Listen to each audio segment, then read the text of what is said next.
মুসল্লিয়ান কিরাম, আল্লাহ সুবহানাহু ওয়া তাআলার দরবারে শুকরিয়া জ্ঞাপন করছি যিনি আমাদেরকে জুমাবার দিনে সালাতুল জুমা আদায়ের জন্য প্রচন্ড ঠান্ডাকে উপেক্ষা করে আল্লাহ সুবহানাহু ওয়া তাআলার ভালোবাসা পাওয়ার আশায় তার ঘরে আসার মতো সুযোগ আমরা পেয়েছি। যে আল্লাহ আমাদেরকে এই সুযোগটুকু করে দিয়েছেন সেই আল্লাহর দরবারে শুকরিয়া জ্ঞাপন করছি। সকলেই বলুন আলহামদুলিল্লাহ। আলহামদুলিল্লাহি রাব্বিল আলামিন। রব্বানা লাকাল হামদান কাসীরান তাইয়িবান মুবারাকান ফীহি। সম্মানিত মুসল্লিয়ান কিরাম, এই যে মাস যে এখন চলছে, এই মাসটির নাম কি? ডিসেম্বর মাস। ডিসেম্বর মাসের সাথে আমাদের বিশেষ একটি সম্পর্ক আছে। 16ই ডিসেম্বর, আজকে হলো 11, আগামী বুধবার সম্ভবত 16ই ডিসেম্বর। এই দিনে আমরা বিজয় অর্জন করি, আল্লাহর পক্ষ থেকে আমরা নিয়ামত হিসেবে পাই।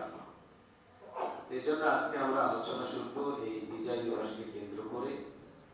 যে যদিও এই বিষয়টি নিয়ে এই বর্তমান সময়ে আলোচনা করাটা খুবই ক্রিটিক্যাল একটি বিষয়, খুবই সেন্সিটিভ একটি বিষয়, সাবধানতার একটি বিষয়, তারপরেও আল্লাহকে ভয় করে আল্লাহ সুবহানাহু ওয়া তাআলার রিজামতি অর্জন করার উদ্দেশ্যে কিছু কথা আপনাদেরকে অবশ্যই জানানো দরকার। আজকে আপনারা অনেকেই রেকর্ডিং করেন, তো আজকে আমি আপনাদেরকে অনুরোধ জানাচ্ছি যে আপনারা চাইলে আমার এই আলোচনাটা আজকেরটা অন্তত আপনারা রেকর্ডিং করতে পারেন। কারণ এই বিজয় দিবসকে কেন্দ্র করে আমরা কি করছি, কোরআন হাদিসের আলোকে এগুলো ঠিক আছে কিনা, যদি ঠিক না থাকে আমাদের কি করা উচিত ছিল, সেগুলো কেন করছি না, এই বিষয়ে আমরা আলোচনা শুনবো ইনশাআল্লাহ। বাংলাদেশ, এটা বাংলাদেশ ছিল না, আগে একটা পূর্ব পাকিস্তান ছিল। বিজয় অর্জনের পূর্ব, ঠিক না? পাকিস্তানের সাথে আমরা একই ছিলাম। এখন বর্তমান এই যে বাংলাদেশ, এই বাংলাদেশ নিয়ে যদি কেউ কিছু লিখতে চায়, বলতে চায়, বক্তব্য দিতে চায়, প্রবন্ধ লিখতে চায়, রচনা লিখতে চায়, তাকে এমন একজন মানুষের নাম লিখতে হবে, আনতে হবে, তাকে সে পছন্দ করুক আর নাই করুক, ঠিক কিনা? সেই ব্যক্তি কে বলতো? মুজিবুর রহমান। আপনি তাকে পছন্দ করুন আর নাই করুন, বাংলাদেশ নিয়ে আপনি কিছু লিখতে গেলে, বলতে গেলে তার নামটা আসবেই। আর তাকে ছাড়া আপনি বাংলাদেশ নিয়ে থিসিস করতে পারবেন না, গবেষণা করতে পারবেন না, বাংলাদেশ নিয়ে পরিপূর্ণভাবে কোনো কিছু আপনি উপস্থাপন করতে পারবেন না। কিছু বলতে গেলে, লিখতে গেলে তার নামটা আসবে। তো সম্মানিত মুসলিম কেরাম, ইসলাম আমাদেরকে কি শিখায়? আমাদেরকে প্রতিবাদী হতে শিখায়। কি শিখায়? প্রতিবাদী হতে শিখায়। মুমিনদের এটা বৈশিষ্ট্য যে তাদের উপরে যখন জুলুম করবে, সেই ঈসা আলাইহিস সালামের ধর্মের মতো না যে এই গালে মেরেছে আর এক গাল পেতে দিবে, ভাই আর একটা মারো, এখানে একটা দিয়েছে সেও একটা দিবে। ওয়া ইন আকাবতুম ফাআকিবু বিমিসলি মা উকিবতুম, তোমাকে যে পরিমাণ আঘাত করেছে সম পরিমাণ আঘাত তুমি তাকে করো। তবে ইখতিয়ার দিয়েছে যদি তুমি তাও সবর করতে, তাকে মাফ করে দিতে, এটাও করলাম, সেটাও পারো, কিন্তু প্রতিবাদ করার, তাকে প্রতিশোধ নেওয়ার এই অধিকার আল্লাহ আমাদেরকে দিয়েছে। দেখি কোরআন কি বলে। ওয়াল্লাযীনা ইযা আসাবাহুমুল বাগয়ু হুম ইয়ানতাসিরুন। মুমিনদের বৈশিষ্ট্য সম্পর্কে আল্লাহ সুবহানাহু ওয়া তাআলা বলেছেন, মুমিনদের বৈশিষ্ট্য, মুমিনদের গুণ হলো এমন, এদের উপরে যখন কেউ জুলুম করে তারা বসে থাকে না। ইয়ানতাসিরুন, তারা তাদের নিজেদেরকে সাহায্য করে, নিজেদেরকে বাঁচায়, তার মানে তারা প্রতিশোধ নেয়। 9 মাসে, কয় মাসে? 9 মাসে আল্লাহ আমাদেরকে কি দিলেন? বিজয় দিলেন। তো বন্ধুগণ, প্রতিবাদী হতে হবে। নবী করিম সাল্লাল্লাহু আলাইহি ওয়াসাল্লাম তিনিও আমাদেরকে এটা শিখিয়েছেন। আল্লাহর নবীর জামানায় একজন কুস্তিবাজ মল্লযুদ্ধ করত। 50 বার জীবনে যুদ্ধ করে কখনো রানার্স আপ হয়নি, সব সময় চ্যাম্পিয়ন হয়েছে। এমন ব্যক্তির সাথে আল্লাহর নবীও ফাইট করেছে।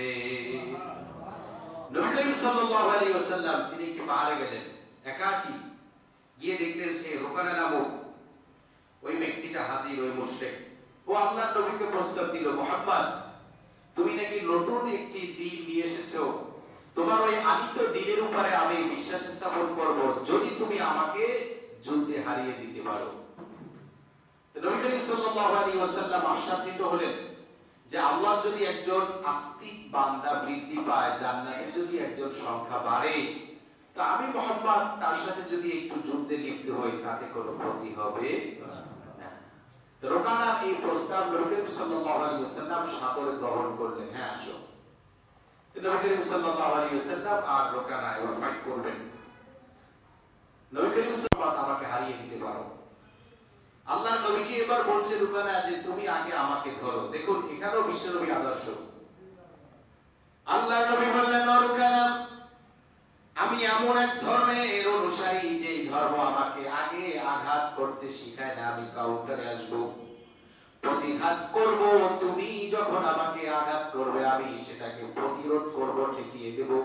তুমি আগে আমাকে অ্যাটাক করো, আমি সেটাকে প্রতিরোধ করব।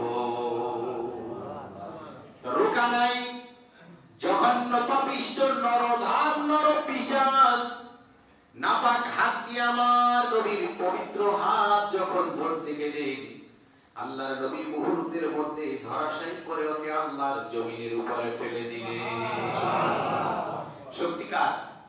নবী করিম সাল্লাল্লাহু আলাইহি সাল্লাম, নবুয়তি শক্তি। এরপরও আল্লাহ যত নবী পাঠিয়েছেন সব নবীর গায়ে ওই সময় যত এরকম শক্তিশালী ছিল তাদের চেয়ে কয়েক গুণ শক্তি দিয়ে আল্লাহ তাদেরকে পাঠান। তো নবী করিম সাল্লাল্লাহু আলাইহি সাল্লামের জিসমে জান্নাতি 40 জন লোকের শক্তি। কয়জন? তো একজন লোকের শক্তি হলো পৃথিবীর 100 জন মুহাম্মদ আলী খেলের যেমন শক্তি, ওইরকম এক একজন জান্নাতি লোকের গায়ে শক্তি। তো 40 জনে কয় হাজার হয়? 4000। তো সেই 4000 লোকের গায়ে শক্তি। এরপরে নবুয়তের যে আলাদা একটা শক্তি সেটা তো গায়ে আছে। তো রুকানার ছিল মাত্র 50 জন লোকের শক্তি ওর গায়ে। তো বন্ধুগণ, রুকানা জমিনে পড়ে গেল। জমিনে পড়ে যখন হেরে গেল, তাড়াতাড়ি উঠে ডানে বামে তাকিয়ে দেখলো না, কেউ দেখে নাই। 50 বারের চ্যাম্পিয়ন মুহূর্তের মধ্যে কপোকাত করে দিলেন আল্লাহর নবী। ও বলল, মুহাম্মদ আমার প্রস্তুতি ভালো ছিল না, আসো দ্বিতীয়বার আবার ফাইট করি।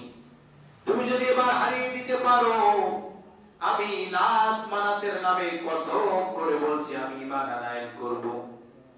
নবী করিম সাল্লাল্লাহু আলাইহি ওয়াসাল্লাম আবার রাজি হলেন। হ্যাঁ আসো। দ্বিতীয়বার তাকে ফেলে দিলেন। আবু বকর পাগলের মতো হট্ট হয়ে খুঁজছেন যে বিশ্বনবী কোথায়। তিনি অবশেষে ধারণা করলেন যে আল্লাহ রাসূল হয়তো এই পাহাড়ের ওখানেই যেতে পারে, আর ওখানে যদি নবীকে পায় ও নবীকে বেইজ্জত করবে, তাড়াতাড়ি আমি চলে যাই। তার ধারণাই সঠিক হলো। তিনি আসলেন, এসে দেখলেন যে নবী করিম সাল্লাল্লাহু আলাইহি ওয়াসাল্লাম দুইবার ফাইট করেছেন, আরো একবার ট্রাই করছেন যে তার সাথে যুদ্ধ করবেন। আবু বকর রাদিয়াল্লাহু তাআলা আনহু বললেন, ইয়া রাসূলুল্লাহ, ও তো চরম বেঈমান, ও ঈমান আনয়ন করবে না, ও আপনার সাথে ধোঁকা দিচ্ছে। আল্লাহ রাসূল আপনি চলুন, ও সুবিধাজনক লোক না। নবী করিম সাল্লাল্লাহু আলাইহি ওয়াসাল্লাম তাকে আবু বকর রাদিয়াল্লাহু তাআলা আনহু হাত ধরে ওখান থেকে নিয়ে গেলেন। এই যে নবী করিম সাল্লাল্লাহু আলাইহি ওয়াসাল্লাম ফাইট করলেন, যুদ্ধ করলেন, করেন না? করেছেন।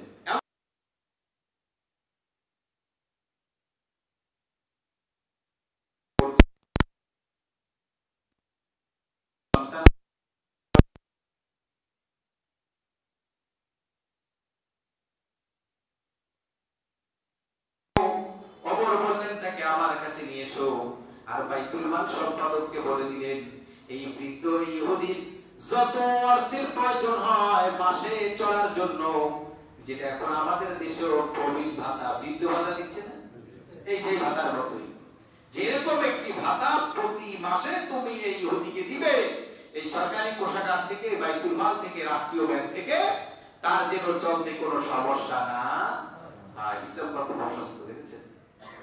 কিন্তু ভাইয়েরা আমার, মুক্তিযোদ্ধাদের আরো সুবিধা দিন, আপত্তি নাই, কিন্তু কষ্ট তখনই লাগে যখন আমরা দেখি মুক্তিযোদ্ধারা ধর্ষণ করে।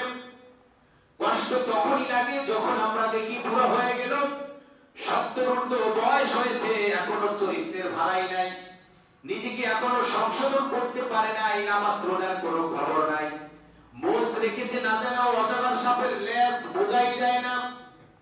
এমন মুক্তিযোদ্ধাদের জন্য যদিও দোয়া করি সেই দোয়া আল্লাহ কবুল করবে না, কারণ আল্লাহ বিনাবাদীদের ব্যাপারে যদি দোয়া করা হয় ওই দোয়া আমার আল্লাহ মঞ্জুর করেন না। শুধু মুক্তিযোদ্ধারা যারা বিনাবাদী যতই দোয়া চান হুজুর দোয়া করেন, আপনাদের জন্য দোয়া করে লাভটা কি? কারণ নামাজি পড়েন না, আপনাদের ব্যাপারে দোয়া আল্লাহ কবুল করবে না। এজন্য নামাজ 5 ওয়াক্ত ঠিক রাখতে হবে। তো আমাদের যুদ্ধ হয়েছিল পাকিস্তানিদের সাথে, তারাও মুসলমান, আমরাও কি মুসলমান। দেখি এই ব্যাপারে কোরআন কি বলে, যে দুই ভাই ভাই যদি যুদ্ধ হয়, একই জাতি মুসলমান মুসলমানে যদি যুদ্ধ হয়, এ ব্যাপারে কোরআন কিছু বলে কিনা? وَإِن طَائِفَتَانِ مِنَ الْمُؤْمِنِينَ اقْتَتَلُوا فَأَصْلِحُوا بَيْنَهُمَا فَإِن بَغَتْ إِحْدَاهُمَا عَلَى الْأُخْرَى فَقَاتِلُوا الَّتِي تَبْغِي حَتَّى تَفِيءَ إِلَى أَمْرِ اللَّهِ। আল্লাহ জানিয়েছেন যখন ভাইয়ে ভাইয়ে যুদ্ধ হবে, মুসলমান মুসলমান যখন যুদ্ধে লিপ্ত হবে, তখন তৃতীয় আরেকটি পক্ষ বের হবে, আর তৃতীয় আরেকটি শক্তি এসে ওই দুই দলের মধ্যে যেই দলটা বেশি বেপরোয়া, বেশি আক্রমণাত্মক, ওই দলটাকে দমন করবে। তৃতীয় দলের কাজ হলো তারা দুর্বল দলের পক্ষ নেবে। যেমন ভারত আমাদের পক্ষ নিয়েছিল। ভারত কাদের পক্ষ নিয়েছিল? আমাদের পক্ষ নিয়েছিল। তদানীন্তন সময় পূর্ব পাকিস্তান, বর্তমান বাংলাদেশ।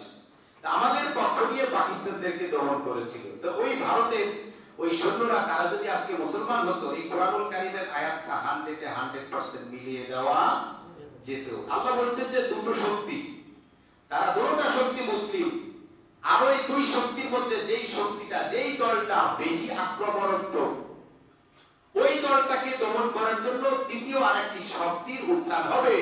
তারা দুর্বলের পক্ষ নিয়ে ওটাকে দমন করবে, ওই শক্তিশালীটাকে দমন করবে। যখন তারা দমিত হয়ে যাবে, নিয়ন্ত্রণে চলে আসবে, আল্লাহ সুবহানাহু ওয়া তাআলা এবার কি আমাদেরকে শিখাচ্ছেন দেখুন। আল্লাহ জানিয়েছেন যখন তারা নিয়ন্ত্রণে চলে আসবে, হাত্তা তাফিয়া ইলা আমরিল্লাহ, যুদ্ধ হাঙ্গামা দাঙ্গামা থেকে মুক্ত হয়ে যাবে, সারেন্ডার করবে, আর এদিকে যাবে না। তখন ওই যে দুই ভাইয়ের মধ্যে যুদ্ধ হাঙ্গামা লিপ্ত হয়েছিল, যেই দুই ভাই, তাদের মধ্যে তোমরা ভাই ভাইয়ের সম্পর্ক কায়েম করে দাও। কার কথা? আল্লাহ বলেছেন ফাসলিহু বাইনা আখাওয়াইকুম ইন্নাল মুমিনুনা ইখওয়াতুম ফাসলিহু বাইনা আখাওয়াইকুম। তোমরা একজন মুমিন অপর মুমিনের ভাই। একটু আগেও যুদ্ধ ছিল, বিগ্রহ ছিল, হানাহানি কাটাকাটি, খুন খারাপি ছিল। এখন আর যুদ্ধ নাই, এখন তোমাদের সাথে একে অপরের সম্পর্ক হলো ভাই ভাই। সম্পর্ক কি? এখন আল্লাহ সুবহানাহু ওয়া তাআলা এই রিলেশনশিপ আমাদের মাঝে কায়েম করে দিলেন। তাহলে তারা ছিল একসময় আমাদের দুশমন, যখন আমরা বিজয় অর্জন করলাম, স্বাধীনতা অর্জন করলাম, ফাইনাল একটা সিদ্ধান্ত এসে গেল, এখন কি তারা আমাদের দুশমন আছে? না। কোরআনের আয়াত সামনে রাখছি না আপনাদের সামনে, তারা আমাদের এখন দুশমন আছে? কোরআন এখন বলছে ইন্নামাল মুমিনুনা ইখওয়া, একজন মুমিন আরেকজন মুমিনের কি ভাই। ফাসলিহু বাইনা আখাওয়াইকুম, এবার তোমরা এই ভাই ভাইয়ের মাঝে এই যা কিছু মনোমালিন্য, যে দূরত্ব সৃষ্টি হয়েছিল, এগুলো দূর করে দাও। দেখুন মাননীয় প্রধানমন্ত্রী আমাদেরকে এটাই শিখান। নওয়াজ শরীফ যখন তার ওপেন হার্ট সার্জারি হলো, ওই সময় আমাদের প্রধানমন্ত্রী দোয়া করেন।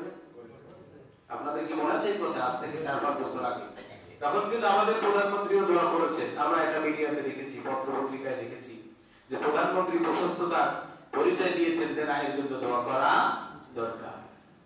তো ভাইরা আমার, এখন আর তাদের সাথে আমাদের কোনো দুশমনি নাই, কিন্তু এখন আমাদেরকে কি বলছে? আমরা হুজুররা যারা এই প্রতিমা নিয়ে, ভাস্কর্য নিয়ে, মূর্তি নিয়ে বলছি পাকিস্তানের প্রেতাত্মা, এগুলো বলে ঘোলা পানিতে মাছ শিকার করা যাবে না। অত সোজা না। আওয়াজ কি দেয়, আসল খেলা হবে। আমরা অযোগ্য খেলোয়াড়দের সাথে খেলি না। কি খেলবেন আপনি? এরপরে বলেন আমরা ধর্ম ব্যবসায়ী। হ্যাঁ, আমরা ব্যবসায়ী ঠিক, তবে ধর্ম ব্যবসায়ী না, আমরা কিরকম ব্যবসায়ী? আমরা এই দুনিয়ায়, আল্লাহ রাসূল বলেছেন দুনিয়াটা হলো ক্ষেত, এখানে ব্যবসা করো, চাষ করো, ফসল হবা আখিরাতে। আমরা সেই ব্যবসা করি, সেই ব্যবসায়ী আমরা, তবে ধর্ম ব্যবসায়ী না। ওই রকম হুঙ্কার পিছনে কাদেরকে নিয়ে সাপোর্ট দিয়ে হুঙ্কার দেন, এমনি যদি সাহস থেকে আইসা দেখেন না, দেখি কত হুঙ্কার দিতে পারেন। তো ভাইরা আমার, আল্লাহ আমাদেরকে জানিয়ে দিলেন তারা এবার তোমাদের ভাই। কোরআন আমাদেরকে এই সম্পর্ক স্থাপন করে দিল। বন্ধুগণ, যখন বিজয় হয়ে গেল আমাদের কি করা উচিত? আর যখন ওই বিপদের মধ্যে আমরা ছিলাম, দীর্ঘ 9 মাসে আমরা বিপদের মধ্যে ছিলাম, তখন আমাদের অবস্থাটা কেমন ছিল তাও আল্লাহ কোরআনে বলেছেন, ফাইদা মাসাল ইনসানা দুররুন দাআনা সুম্মা ইযা খাওয়াল্লাহু নি'মাতাম মিন্না ক্বালা ইন্নামা উতীতুহু আলা ইলমিন বাল হিয়া ফিতনাতুন ওয়ালাকিন্না আকসারুহুম লা ইয়ালামুন। আল্লাহ জানিয়েছেন যখন তোমাদের উপর কোনো অকল্যাণ, কোনো খারাপি, কোনো মুসিবত, কোনো গজব যখন তোমাদেরকে স্পর্শ করে, তোমরা তখন আমি আল্লাহকে একনিষ্ঠতার সহিত আমাকে ডাকা শুরু করো, আমাকে ডাকো। যখন যুদ্ধ চলছিল তখন তোমরা আমাদেরকে, আমি আল্লাহকে ডাকছিলে, আল্লাহ আমাদেরকে বিজয় দাও, স্বাধীনতা দাও। আমি আল্লাহ যখন তোমাদেরকে বিজয় দিলাম তখন তুমি এই কথা বলো, ক্বালা ইন্নামা উতীতুহু আলা ইলমিন, আমার যোগ্যতা, আমার দক্ষতা, আমার মেধা, আমার কৌশল, আমার সাহসিকতা, আমার বলিষ্ঠ নেতৃত্বের কারণে দেশ বিজয় হয়েছে, তারা এটা হতো না। আল্লাহ বলেছেন বালিয়া ফিতনা, নো, এই কথা বলো না, এটা একটি মারাত্মক পর্যায়ের ফিতনা, পরীক্ষা। ওয়ালাকিন্না আকসারুহুম লা ইয়ালামুন, কিন্তু সিংহভাগ লোকেরা, অধিকাংশ লোকেরাই সেটা বোঝে না, সেটা জানে না। আমি আল্লাহ যে তোদেরকে সাহায্য করি, কথা বলেন না, এগুলো কি কথা বলতেছেন কেন? আমি আল্লাহ যদি সাহায্য না করতাম এটা হতো না। আল্লাহর ভাষায় শুনুন, ওয়ামা তাশাউনা ইল্লা আইয়াশা আল্লাহ, তোমরা যতই চাও তোমাদের চাওয়ায় কোনো কাজ হবে না যতক্ষণ না আমি আল্লাহ না চাইবো। কাশ্মীর দেখেন কত বছর হাফ সেঞ্চুরি করলো, এখন পর্যন্ত কাশ্মীর আজাদ হতে পেরেছে? ফিলিস্তিন দেখেন হাফ সেঞ্চুরি করেছে, আজও কি তারা বিজয়ের স্বাদ পেয়েছে? মাত্র 9 মাসে আল্লাহ সুবহানাহু ওয়া তাআলা আমাদেরকে বিজয় দিয়েছেন, আমাদেরকে স্বাধীনতা দিয়েছেন। নিঃসন্দেহে এটা আল্লাহ চেয়েছেন, জনগণও চেয়েছে, এই কারণে আল্লাহ বিজয় দিয়েছেন। আল্লাহর চাওয়ার সাথে বান্দার চাওয়ার কি হয়েছে? মিল হয়েছে। এই কম্বিনেশন হওয়ার কারণে, এই মিল হওয়ার কারণে আল্লাহ সুবহানাহু ওয়া তাআলা এই বিজয় দিয়ে দিয়েছেন। আর এখন বড় বড় কথা বলেন, এই করেছি সেই করেছি, তা না হলে এটা হতো না। এই কথা কি কিনা কোরআনের আয়াতের আলোকে? আল্লাহর করুণা ছাড়া আমাদের বিজয় অর্জন করা সম্ভব হতো না। তো ভাইরা আমার, আমরা 2 বার বিজয় অর্জন করেছি। কয়বার? এক সেই দেশ বিভাগের সময় 1947, আর একবার চূড়ান্ত পর্যায়ে সেই 71 সালে আমরা বিজয় অর্জন করি। তো বিজয়ের স্বাদ আমাদের 2 বার। কয়বার?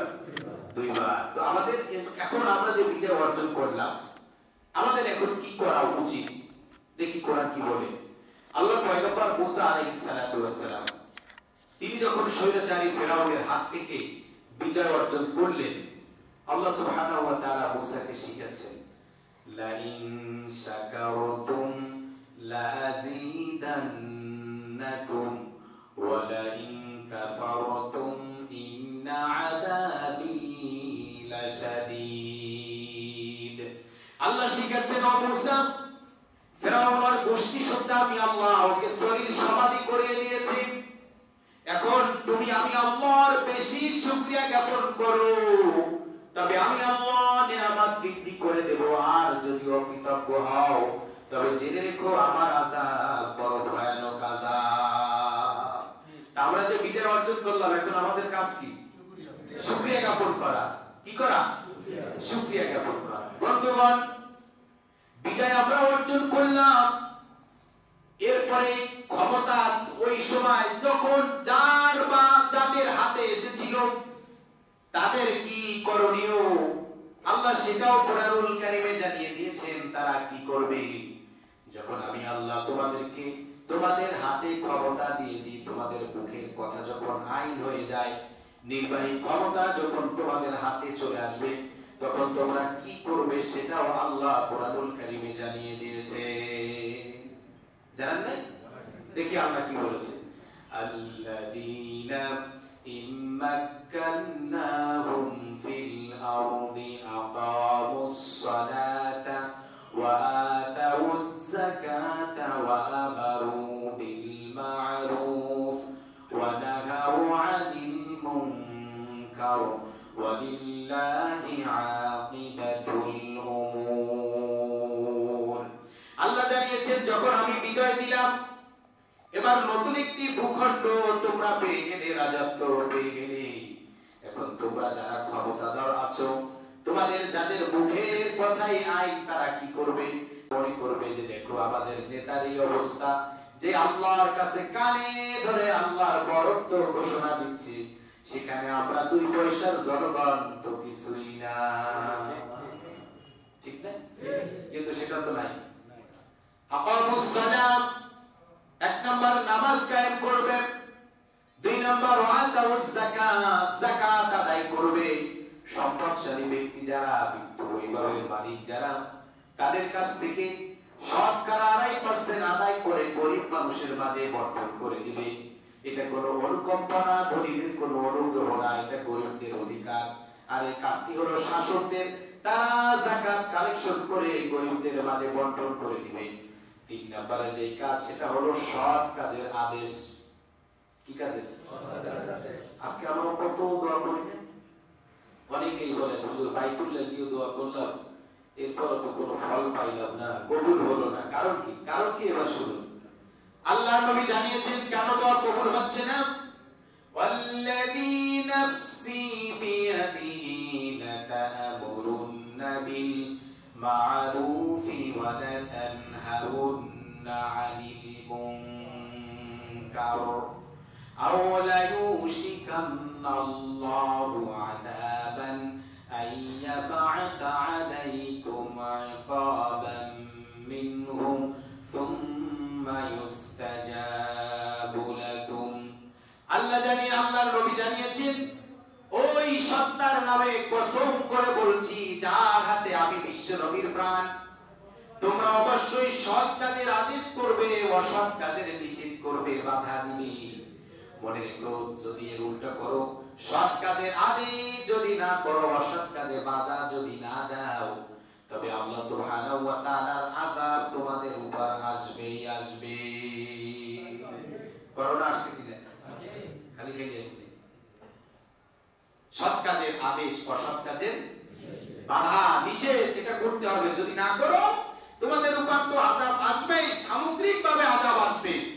আল্লাহর ওলিও টিকবে না, বাইতুল্লাহর ইমামও বাঁচবে না, তাকেও আল্লাহ ধরবে। সে যত বড় সুফি হোক, আবেদ হোক, পীর হোক, আল্লাহওয়ালা হোক, আল্লাহ তাকেও ছাড় দিবেন না। এরপরে রাসূল বলছেন, আর যখনই তোমাদের উপরে করোনা আসে, বালা আসে, মুসিবত আসে, তখন সুম্মা ইস্তাজাবু, তখন ফালা ইস্তাজাবু লাকুম সুম্মা তাদউহুম, তখন তোমরা আমি আল্লাহকে ডাকো, আর আল্লাহ জবাব দিলেন ফালা ইস্তাজাবু লাকুম, তোদের এই ডাকে আমি আল্লাহ সাড়া দেব না, তোদের ডাক আমি আল্লাহ কবুল করব না। আমাদের দোয়া কেন কবুল হচ্ছে না? আমরা সৎ কাজের আদেশ, অসৎ কাজের নিষেধ, এটা আমরা ভুলে গেছি। সৎ কাজের আদেশ আমরা করি, তাই নামাজ পড়েন, রোজা রাখেন, বিবেকে পর্দায় রাখেন, এটা ভালো। এখানে কোনো মদের আসর হবে না, এখানে বিজয় দিবসের নামে কোনো গান বাজনা হবে না, এটা করতে দিব না। এই বাধাটা দিয়ে তো দেখেন যে কি হয়। তো ভাইরা আমার, আরেকটা হাদিস নিন, মুসলিম শরীফের হাদিস। বিশ্বনবী মুহাম্মদুর রাসূলুল্লাহ সাল্লাল্লাহু আলাইহি ওয়াসাল্লাম বলেছেন, শোনো আমার উম্মতেরা, অচিরেই এমন কিছু শাসক প্রশাসক তোমাদের উপরে আসবে, যারা ভালো কাজ করবে, ভালো কাজগুলোর ব্যাপারে তোমরা সাপোর্ট দিবে, খুশি হবে, আর খারাপ কাজগুলো করবে, ওই খারাপ কাজগুলো তোমরা পছন্দ করবে না। যদি তোমরা ওই খারাপ কাজকে যদি অপছন্দ করো, তবে আল্লাহ তোমাদেরকে নিরপরাধী হিসাবে কবুল করবেন যে তোমরা অপরাধী না। এবং ওই খারাপ কাজের ব্যাপারে যদি তোমরা আপত্তি জানাও তবে আল্লাহর রোশনাল থেকে তোমরা বেঁচে যাবে। পক্ষান্তরে যদি তোমরা ওই খারাপ কাজগুলোকে পছন্দ করো, আবার বাই ফোর্স ওটা জাতিকে মেনে নিতে বাধ্য করো, তবে জেনে রেখো আল্লাহর আযাব থেকে তোমরা বাঁচতে পারবে না। কার কথা? আল্লাহ না, আন্দাজ করবেন না, রাসূলুল্লাহর কথা। কার? নবী করিম সাল্লাল্লাহু আলাইহি ওয়াসাল্লামের কথা। তিনি এই কথা বলেছেন।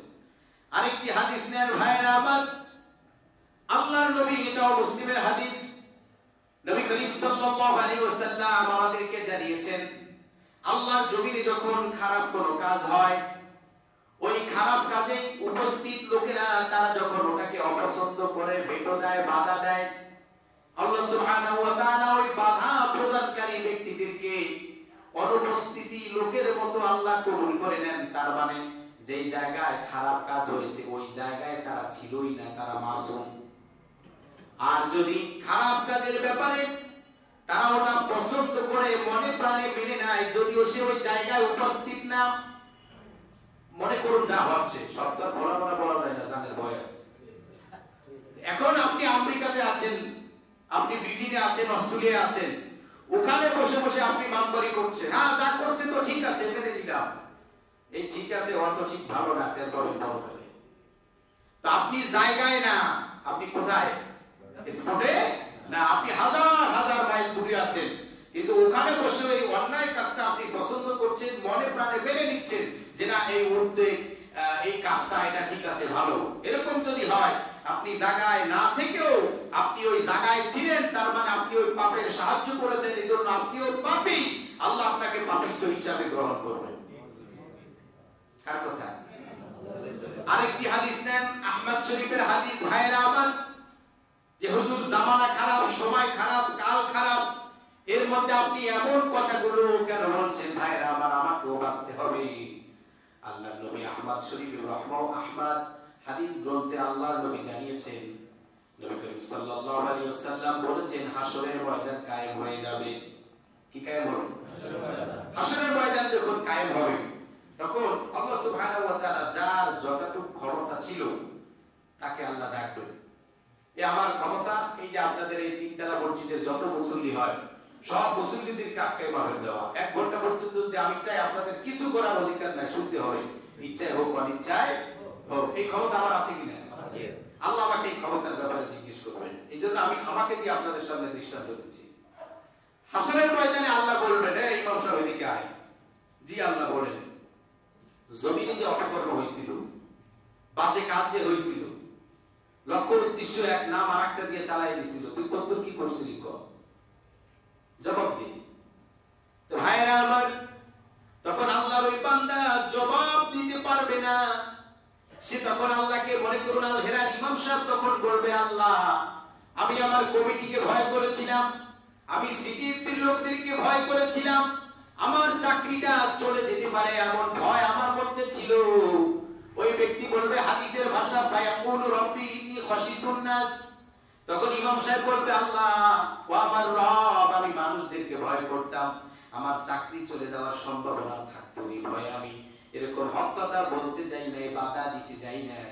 তখন আমার আল্লাহ হাসরের ময়দানে বলবেন, ফায়াকুলু আনা আহাক্কু আইয়াখশা, সবচেয়ে ভয়ের ব্যাপারে সর্বাধিক হকদার হলাম আমি আল্লাহ, তুই আমি আল্লাহকে বেশি ভয় করবি। আমি আল্লাহকে তুই ভয় না করে চাকরি বাঁচানোর জন্য, মুসল্লিদের কাছ থেকে জনপ্রিয়তা কমে যাবে এই জন্য, বেতন বেশি খাওয়ার জন্য সুবিধা মতো কথা বলেছো, প্রতিবাদ করো নাই, যা ইমাম সাহেব আজকে তুই জাহান্নামে চলে যা। কোথায় পাঠাই দিই? এটা তো আমার মতো 2 মাসের ইমাম, যারা এমপি আছেন, মন্ত্রী আছেন, মিনিস্টার আছেন, যারা মেম্বার আছেন, চেয়ারম্যান আছেন, ওনাদেরকেও আল্লাহ ওই জায়গায় ধরবেন যে তোমার এই কথা, তোমার এই ওয়ার্ডের জন্য মোটামুটি একটা আইন ছিল, সাধারণ একজন ইমাম সাহেবের কথা যতটা না মানবে তার চেয়ে বেশি মানবে একজন চেয়ারম্যানের কথা। তুমি এই ব্যাপারে কথাটুকু বলছিলে নাকি এর উল্টাটা করেছিলে? বলো, জবাব দাও। আল্লাহ কিন্তু সেদিন ধরে ফেলবে। আহমদ শরীফের হাদিস ভাইরা আমার, তো 4টি মূলনীতি, আকামুস সালাহ ওয়া আতাউজ যাকাত ওয়া আমারু বিল মারুফ ওয়া নাহাউ আনিল মুনকার, সৎ কাজের আদেশ, অসৎ কাজের নিষেধ তোমরা করবে।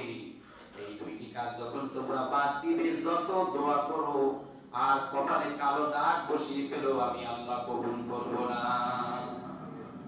আমাদেরকে এই দুটি কাজ, যার যতটুকু শক্তি আছে, সামর্থ্য আছে, ওই আলোতে আমাদের এইগুলো করতে হবে।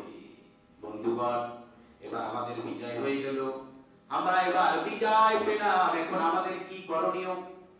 আল্লাহ কোরআনুল কারীমে একটি উপমা দিয়েছেন, ওয়াদারাবাল্লাহু মাসালান ক্বরয়াতান কানাত আমিনাতান মুতমাইন্নাতান ইয়াতিহা রিজকুহা রাগাদান মিন কুল্লি মাকান ফাকাফারাত বিআন'আমিল্লাহ ফাআযাকাহা আল্লাহু লিবাসাল জু'i ওয়াল খাউফি বিমা কানু ইয়াসনাউন।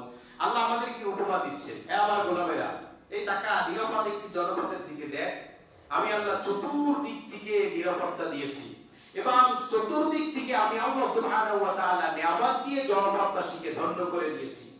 ওরা যখনই এই নিয়ামত পেল, পাবার পরেই ফাঁকা ফারাত বিআন'আমিল্লাহ, ওরা যখনই বিজয় পেল, স্বাধীনতা পেল এই নিয়ামত, তখন আমি আল্লাহর প্রতি ওরা অকৃতজ্ঞ হতে শুরু করলো, কুফরি করা শুরু করলো। যখনই এটা শুরু করলো, আমি ওদের উপরে দুইটা আযাব দিলাম। কয়টা? দুইটা। ফাআযাকাহা আল্লাহু লিবাসাল জু', আমি ওদের মধ্যে দারিদ্রতা দিলাম, আল খাউফ এবং ভয়। কয়টা? অথচ আল্লাহ বলেছেন, আমি এই দারিদ্রতা, এই ক্ষুধা এবং ভয়ের জিম্মাদারিত্ব আমি আল্লাহ নিয়েছি। আল্লাযী আত'আমাহুম মিন জু'ইন ওয়া আমানাহুম মিন খাউফ। ভয় থেকে নিরাপত্তা কে দেন? আল্লাহ। আল্লাহ। আর ক্ষুধা মুক্ত কে করেন? আল্লাহ। ক্ষুধার্তকে খাওয়ান কে? আল্লাহ। আল্লাহ সেই কথা বললেন সূরা কুরাইশে, যে আমি আল্লাহ এই কাজটি করি। সেই আল্লাহ এই কথা বলেছেন যে আমি আল্লাহ সুবহানাহু ওয়া তাআলা তখন তাদের উপরে এই দুইটা গজব দিই, ক্ষুধা দিই এবং ভয় দিই, কারণ তারা আমি আল্লাহর নিয়ামতকে অস্বীকার করেছে। এই জন্য তো ভাইরা আমার, বিজয় পেলাম, এটা আমাদেরকে ধরে রাখতে হবে। কিভাবে আমরা ধরে রাখবো? আজকে দেখুন, যার কল্যাণে, যার চেষ্টায়, অবদানে আজকে আল্লাহর রহমতে এই দেশটা স্বাধীন হলো, সেই স্বাধীনতার স্থপতি, বাংলাদেশের প্রাণপুরুষ, মূল আর্কিটেক্ট, অভিসংবাদিত নেতা, স্মার্ট লিডার, আকাশচুম্বী জনপ্রিয়তার অধিকারী প্রেসিডেন্ট মরহুম শেখ মুজিবুর রহমান, আজকে তাকে আমরা এত নিচে নামিয়েছি, তার ছবি টয়লেটে টানিয়ে এরপরে আমরা পেটের ধান্দা করছি। আজকে তার নামে আমরা কি না করছি, কি হচ্ছে।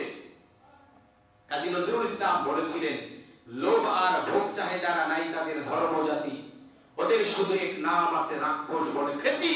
এগুলো শেখ মুজিবের প্রিয় লোক নয়, এরা হলো শেখ মুজিবের নাম ভাঙিয়ে পেটের ধান্দা করে চরম ধান্দাবাজেরা। তো ভাইরা আমার, যদি আপনি এই স্বাধীনতার স্থপতিকে ভালোবাসেন, আপনার জন্য কি করণীয় আল্লাহ সেটা কোরআনুল কারীমে শিখিয়েছেন।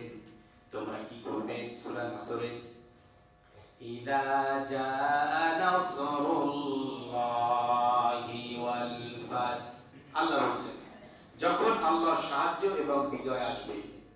কি আসবে? আল্লাহর সাহায্য এবং বিজয়। ওয়া রাআইতান নাসা ইয়াদখুলুনা ফি দীনিল্লাহি আফওয়াজা, নবী আপনি তখন দেখবেন যে লোকেরা দলে দলে ইসলামের ছায়াতলে আসন গ্রহণ করছে। তখন আপনার কাজ কি? ফাসাবিহ, বিজয় হয়ে গেল। কি হয়ে গেল? আল্লাহর সাহায্য আসলো। তো আল্লাহ আমাদেরকে সাহায্য করেছেন, বিজয়ও দিয়েছেন। এটা মক্কা বিজয়ের পরে এই যে সূরা নাসর আল্লাহ নাযিল করে রাসূলকে জানালেন, ও নবী আপনি এই 10 বছর আগে, 10 বছর না, হ্যাঁ প্রায় 10 বছর আগে, আপনি যখন 8 বছর আগে যখন আপনি হিজরত করে গিয়েছিলেন, তখন আপনার হাতে রাষ্ট্রীয় ক্ষমতা ছিল না, নির্বাহী ক্ষমতা দেয়নি। দীর্ঘ 13টি বছর আপনি মক্কায় নামাজ আদায় করেছেন, তখনও মক্কার মধ্যে প্রতিমা, ইব্রাহিমের প্রতিমা ছিল, দাউদের ছিল, ইসাকের ছিল, ইয়াকুবের ছিল। ওই অবস্থায় আপনি বাইতুল্লাহ ইবাদত করেছেন। ওই জায়গাটা পরিষ্কার করার মতো সক্ষমতা তখন আমি আল্লাহ আপনাকে দেই নাই। তো রাসূল হিজরত করলেন, আল্লাহর কাছে একটা দরখাস্ত করে রাখলেন, রব্বি আদখিলনি মুদখালা সিদকি ওয়া আখরিজনি মুখরাজা সিদকি ওয়াজআলনি মিন লাদুনকা সুলতানান নাসিরা। আল্লাহ তুমি যে আমাকে আমার এই জন্মভূমি থেকে বের করছো, এই বের হওয়াটা যেন সম্মানজনক হয়, আবার যখন আমাকে এই জায়গায় নিয়ে আসবে তখন আওয়াটাও যেন খুব সম্মানজনক হয়, ফিরে আসাটাও যেন সম্মানজনক হয়। ওয়াজআলনি মিন লাদুনকা সুলতানান নাসিরা, আর যখন আমি আসবো আল্লাহ তুমি আমাকে নির্বাহী ক্ষমতা দিয়ে সাহায্য করো। কথাটা কার? এখন দেখুন এই আয়াতের বাস্তব প্রয়োগ দেখুন। নবী সাল্লাল্লাহু আলাইহি ওয়াসাল্লাম ক্ষমতা হাতে পেলেন, এখন মক্কা বিজয় হয়ে গেল, 10,000 বাহিনী নিয়ে আল্লাহর নবী মদিনা থেকে মক্কায় চলে আসলেন, বিনা রক্তপাতে বিজয় আসলো। ভাইরা আমার, বিশ্ব নবী হাত দিয়ে লাঠিটা শুধু এরকম ধরেছেন, টাচও করেন নাই, মাদারিজুন নবুওয়া বইতে এসেছে অমনি করে 360টি যে মূর্তি ছিল সব মূর্তিগুলো আস্তে করে চুরমার মেসাকার হয়ে গেল। তাইলে কোরআন রসুলকে কি শিখাইলো? না, এই বাংলার কথা এই কথা বলবেন না, বিপদে আছে, এই ঝামেলা করেন না, এরকম কিছু একটা শিখাইছে, এটা কোরআনের কথা। দেখি আল্লাহ অন্য আয়াতে কি বলেছেন, ওয়াকুল জাল হক ওয়া যাহাকাল বাতিল ইন্নাল বাতিলা কানা যাহুকা। সত্যের আগমন ঘটেছে, মিথ্যা বিলুপ্ত হয়েছে, হবেই হবে। নবী এই কথা বলে সব মূর্তিগুলো ভেঙে ফেললেন, কাবাকে পরিষ্কার পরিচ্ছন্ন করলেন, পবিত্র করে ফেললেন। আল্লাহ এবার নবীকে শিখাচ্ছেন, ও নবী ফাসাব্বিহ, আপনি তাসবিহ পাঠ করুন। কি পাঠ করবেন? কার নামে পাঠ করবেন?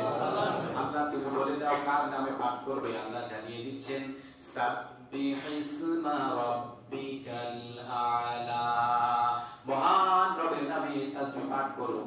আপনারাও এখন পাঠ করবেন। যারা ইব্রাহিমের চেতনা নিয়ে মুক্তি যুদ্ধের সময় এই ভালো চেতনা নিয়ে, আকীদা নিয়ে জীবন বাজি রেখে যুদ্ধ করে যারা শহীদ হয়েছে, আমরা ওই যোদ্ধাদের জন্য দোয়া করি।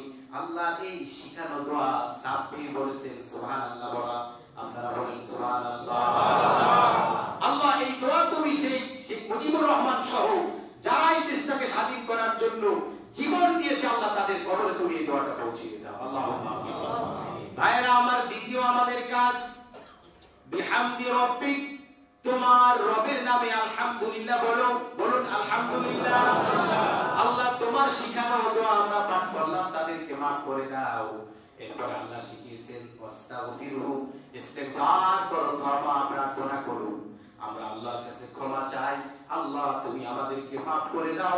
যারা এখনো জীবিত আছেন, যে সকল মুক্তিযোদ্ধা, তাদের জন্য দোয়া করি। আল্লাহ যেভাবে সাহসিকতা নিয়ে দেশটাকে বিজয় করেছিল, স্বাধীনতা অর্জন করেছিল, নিয়ে এসেছিল, তাদের সাহসিকতার কারণে আল্লাহ তুমি তাদেরকেও, তাদের সন্তানদেরকে এখনো ওই রকম কোরআনের সাহসী যোদ্ধা হিসাবে কবুল করে নাও। তো কয়টা দোয়া পাইলাম? সুবহানাল্লাহ। এক নম্বরে কি? দুই নম্বরে? তিন নম্বরে আস্তাগফিরুল্লাহ। তিন নম্বরে কি? আস্তাগফিরুল্লাহ। এর বাইরে আপনারা চাইলে অনেক কিছুই করতে পারেন, কিন্তু এদের যদি কল্যাণ চান, এদের যদি নাজাত চান, এদের যদি এরা মুক্ত হোক, আল্লাহর কাছে এরা প্রিয় বান্দা হোক, এটা যদি কামনা করেন, অবশ্যই আপনাকে এখানে আসতে হবে। You have to come here. এখানে আপনাকে আসতেই হবে, আপনার কাছে এই দোয়া করতেই হবে। সুবহানাল্লাহ, আলহামদুলিল্লাহ, আস্তাগফিরুল্লাহ। এই শিখানো দোয়াটা কার? আল্লাহ।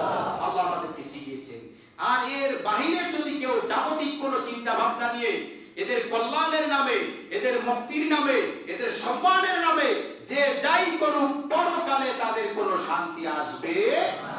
কেন আসবে না? আল্লাহ বলেছেন, ইয়া ওয়াইলাতানা মা লিহাদাল কিতাবি লা ইউগাদিরু সগীরাতাও ওয়ালা কাবীরাতান ইল্লা আহসাহা। ওই দিনের আমলনামা দেখে আফসোস করবে, আরে এই সম্মানের নামে, শ্রদ্ধার নামে কত কিছুই তো করেছিলাম, আজকে ছোট বড় সবই তো আল্লাহ রেকর্ড করে রেখেছেন, সবই তো দেখতে পাচ্ছি। ওই দিন এই স্বাধীনতার স্থপতি আজকে যারা বেশি বাড়াবাড়ি করছেন এর বিষয়গুলো নিয়ে, আমার মনে হয় হাসরের ময়দানে এই মহান ব্যক্তি এদের বিরুদ্ধে মামলা দায়ের করবেন যে আল্লাহ যেটা আমি বলি নাই তারা এটা করলো কেন, তুমি এদেরকে ধরো। তো ভাইরা আমার, আল্লাহ আমাদেরকে শিখিয়েছেন, তারা তখন দেখবে আমলনামার এই দুরবস্থা এমন কেন হলো। সম্মানের নামে, ভালোর নামে, এটা সম্মানের নামে নয়, পেটের কারণে, ধান্দার কারণে এটা করেছে। রাঙামাটিতে যে ভাস্কর্য শেখ মুজিবুর রহমানের নামে যেটা করেছে, অলরেডি 6 কোটি টাকা, যমুনা টিভির নিউজ, 6 কোটি টাকা সেখানে শেষ। এরপরে বলেছে আরো 6 কোটি টাকা লাগবে। আচ্ছা বলুন তো, এই যা হচ্ছে, আপনারা কেউ যদি আজকে আমাকে সংশোধনী দিবেন আপনারা, কারণ আমার এই কথাগুলো ইউটিউবে যাবে, হাজার হাজার লোকের এই কথাগুলো শুনবে, দেখবে, অনেকে আমলও করবে। এর চেয়ে ভালো যদি আপনারা আমাকে কোরআন হাদিস দিয়ে বোঝাতে পারেন, সংশোধনী দিতে পারেন, আলোচনার পরে আপনারা আমাকে সংশোধনী দিবেন, আমি আগামী জুমায় আবার আপনাদেরকে এগুলো জানিয়ে দিব। তো যে কথা বলছিলাম, আজকে এই যে কোটি কোটি টাকা দিয়ে যা হচ্ছে, প্রতিটা জেলায় জেলায় যদি এক একটা বঙ্গবন্ধু রহমতুল্লাহ আলাইহি জামে মসজিদ বানানো হতো, এটা ভালো হতো নাকি যা হচ্ছে এটা ভালো? কোরআন হাদিসের আলোকে বলবেন, দল ঘেঁষা বলবেন না। আপনি মসজিদে যত মুসল্লি আসতো, সেজদা দিত, নামাজ আদায় করত, আর যখন দোয়া করত, বিশেষ করে আয়োজন, এই মিলাদুন নবী, সিরাতুন নবী, তারপরে বিভিন্ন সময়, এটা কোন মসজিদ? কালঘেরা মসজিদ। এটা কোন মসজিদ? বঙ্গবন্ধু রহমতুল্লাহ আলাইহি জামে মসজিদ। আজকে দেখুন আমরা তাকে বলতেছি কি? জাতির পিতা। কি বলতেছি? জাতির পিতা। এখন এটা যারা করেন তাদেরও ব্যাখ্যা আছে যে আমরা সম্মানার্থে তারা জাতির মুরব্বী তিনি, এই কারণে আমরা বলি। আচ্ছা, এই বলার মধ্যে ওনার কি দুই একটা নেকি কবরে যাবে? নিরপেক্ষ মানসিকতা নিয়ে বলবেন, ওনার কবরে কি সওয়াব পৌঁছবে? তা আপনারা যদি এই কথাটা বলতেন, আর আপনাদের ওই জায়গা থেকে যদি এই ভাষাটা আসতো যে বঙ্গবন্ধু রহমতুল্লাহ আলাইহি, এখানে কি হলো? আমি তার জন্য কি করলাম? দোয়া করেছি যে আল্লাহ তোমার রহমত তার উপরে বর্ষিত হোক। একটা দোয়া তার জন্য হয়ে গেল। আর এই কার না কার জবান থেকে এই দোয়াটা বের হয়ে গেলে আল্লাহ ওই উসিলায় ক্ষমা করে দিতেন, এটা আমরা কেউ জানি।